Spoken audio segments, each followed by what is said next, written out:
উম্মে কুলসুম কে বড় একটা অপবাদ দেওয়া হয়।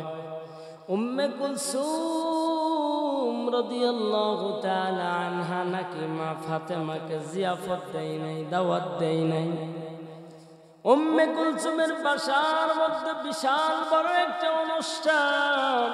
ওই অনুষ্ঠানে ভিআইপি যত বড় বড় মেহমান ছিল সবাইরে দাওয়াত দিয়েছে, কিন্তু উম্মে কুলসুমকে দাওয়াত দেয়, উম্মে কুলসুম ফাতেমাকে দাওয়াত দেয় নাই। এমন ঘটনা সুন্দর করিয়া বলা হয়।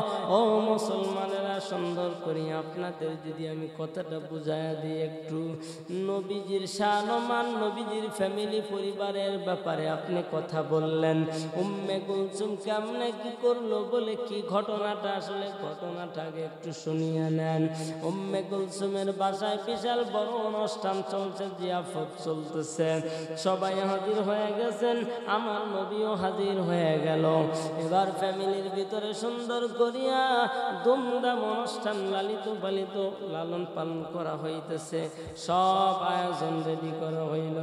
এমন সময় নবীজি গেলেন, যাওয়ার পরে খাবার দাবারের জন্য সবাই ব্যবস্থা শুরু হয়ে গেল, সবাই মিলে এখন খাবার দিব। এমন সময় হঠাৎ করে আমার নবী দাঁড়ায় গেলেন।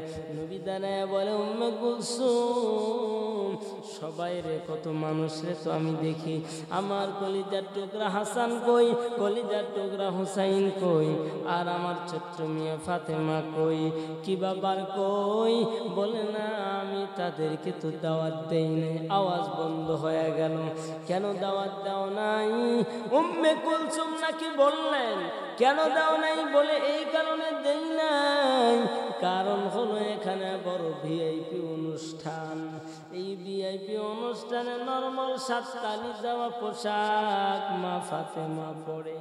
ও বাংলার নারীরা, মা ফাতেমা রাদিয়াল্লাহু তাআলা আনহার পোশাক নাকি সাততালি দেওয়া।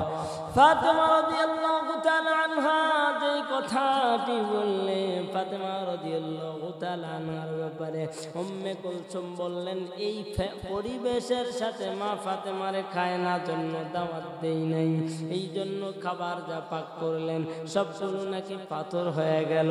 কেন পাথর হইল? ওই যে মা ফাতেমা আসতে পারে নাই, মা ফাতেমা নাকি বদদুয়া করলো। আরে মুসলমান, না না না, অসম্ভব। নারীদের জান্নাতের সরদারনি মা ফাতেমা রাদিয়াল্লাহু তাআলা আনহা, তিনি কোনো দিন কোনো সময়ের জন্য মানুষের জন্য বদদুয়া করতে পারে না, কোনোদিনও বদদুয়া করবেন না। মা ফাতেমা রাদিয়াল্লাহু তাআলা আনহা বদদুয়া করেন নাই। কেন হইল? বলে ইমাম হোসাইন আর হাসান দুজন মিলে কান্না করেন। কান্না করেন কেন? বলে আমার নানাজি এই রাস্তা দিয়ে আমার খালার বাড়িতে দাওয়াত খাওয়ার জন্য যাবে, আমিও নানার সাথে আমার খালার বাড়িতে দাওয়াত খাওয়ার জন্য যাব, এই জন্য আশায় বসে রইলাম।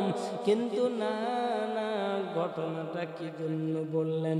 বাংলার জমিনে অনেক বড় বড় বক্তা যারা আছে তারা পর্যন্ত কথাটা বললেন, কি বুঝাইলেন?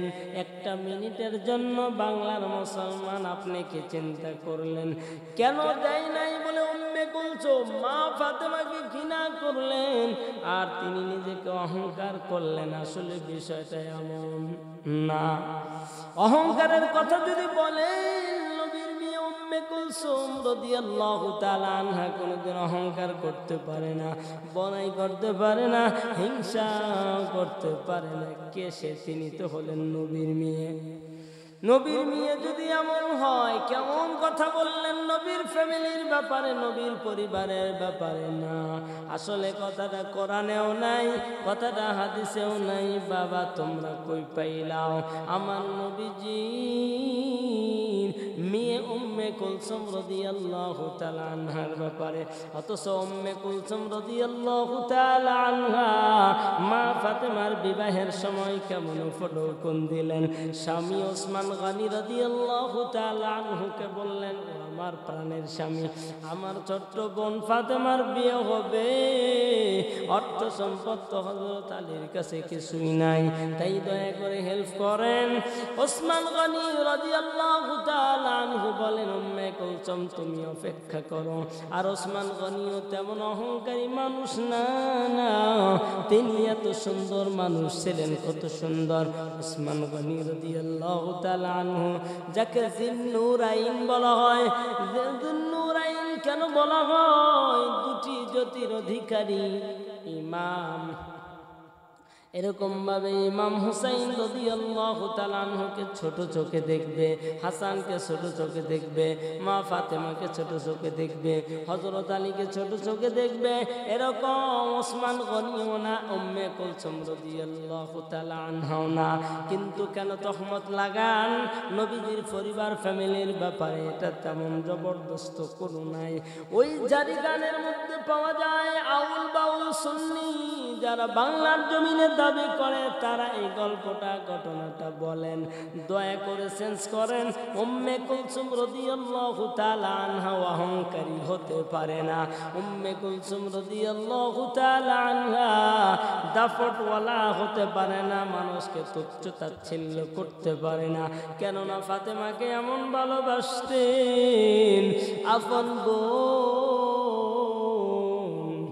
হযরতে ফাতেমা রাদিয়াল্লাহু তাআলা আনহার একজন নরমাল দরিদ্র ফ্যামিলিতে বিবাহ হওয়ার কারণে কখনোই এরকম হতেই পারে না, কথাটার কোনো সত্যতা প্রমাণ নাই। এই জন্য অন্তত পায়েদের বাংলার মুসলমানদের বলবো, নবী পরিবারের উপর থেকে তহমতটা উঠায় নেন। নবীর শান-মান ফ্যামিলির ব্যাপারে যদি কোনো কথা বলবেন 50 বার চিন্তা ভাবনা করিয়ে নিয়েন। নবীজির সাথে কোন কথা যায়, কোন কথা খায়, আর কোন কথা দেওয়া যাবে, বলা যাবে। সম্ভব যদি হয় বলবেন, সম্ভব না হলে বলার দরকার নাই। নবী ফ্যামিলি পরিবারের সাথে যে কোনো কথাই বলা চলবে না, বলাও যাবে না। যদি বলেন সমস্যা হয়ে যাবে, কেননা নবীজির শানের সাথে আপনি কেমন কথা বললেন। নবীজির মান, নবীজির শান, নবীজির সম্মান মর্যাদার দিকে তাকাইয়া নবীর বিয়ে এমন হতেই পারে না, হতেই পারে না। লাস্ট আমরা যে শিক্ষাটা নিলাম, নবীজির শান ও মানের সাথে এমন কথা কখনোই কোনো সময় বলবো না ইনশাআল্লাহ। কেননা মায়া নবীর ফ্যামিলি কত সুন্দর ছিল। ফাতেমা রাদিয়াল্লাহু তাআলা আনহা খাদিজাতুল কুবরা রাদিয়াল্লাহু তাআলা আনহার মেয়ে। আর খাদিজাতুল কুবরা কেমন নারী, ইতিহাসের পাতায় স্বর্ণ অক্ষরে তার নামটা লেখা। ইসলামের জন্য আমার নবীর পাশে দাঁড়াইয়া এমন ভাবে খাদিজাতুল কুবরা রাদিয়াল্লাহু তাআলা আনহা তার সবকিছু বিসর্জন দিয়েছেন। এই জন্য খাদিজার গর্বের সন্তান আমার নবীর মেয়ে কখনোই এমন হতে পারে না। নবী পরিবারের ব্যাপারে আবার যদি নতুন করে কেউ এরকম বাজে কথা বলতে থাকে, এই উম্মে কুলসুমের জিয়াফত, এইটা ফালতু কথা, এইটা তেমন কোনো দলিল বাংলার জমিনে নাই। এটা আমরা বাতিল করে দিব। আর মনে রাখবো, যেই ঘটনার কোনো ভিত্তি নাই, ভিত্তিহীন ঘটনা, এই ঘটনা আমরা জাতির সামনে বলবো না, বলবো না।